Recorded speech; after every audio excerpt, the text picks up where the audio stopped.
Eu creo que as letras galegas, as pandereteiras, ten esa dimensión de poder ter un calado moi importante nas xeracións máis novas e ademais creo que é unha xustiza histórica. Creo que se cumpliu cunha débeda histórica que tiñamos con todas esas mulleres creadoras que foron anónimas e non estiveron recoñecidas. Bueno, a mí me parece unha maravilla, o sea, un recoñecemento, pois eso, toda unha traxectoria de mulleres que souberon crear, conservar e transmitir. Que por fin se recoñece no nome de 6 persoas, pero realmente estás recoñecendo o labor que fixeron tantas persoas durante séculos.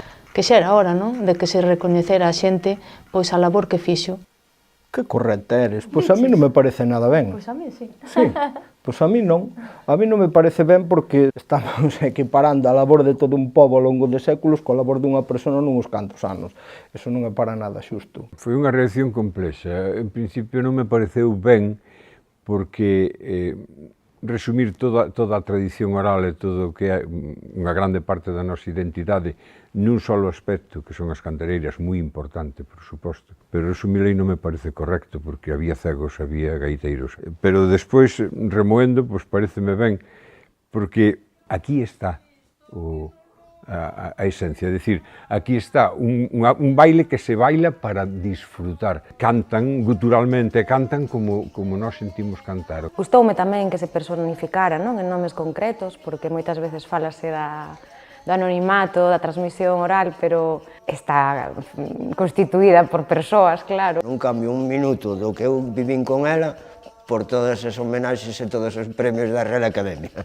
Entre os hermanos que nos reunimos así, por lo menos decimos, pues mira, recoñecen algo do que facía. Creo que debemos de tomar esta designación destas mulleres como unha representación de todas as cantareiras que hai en Galicia e incluso de todos os cantadores tamén. E isto é como cando é un jordo da lotería que está moi repartido e que a todo mundo lle toca cerca, como que a xente vive máis de preto, non? Como que pode ser que a todo mundo lle toca un pouco. Sí que vexo que a xente está super ilusionada e que para moitas informantes coas que falei é un motivo de orgullo verse representadas.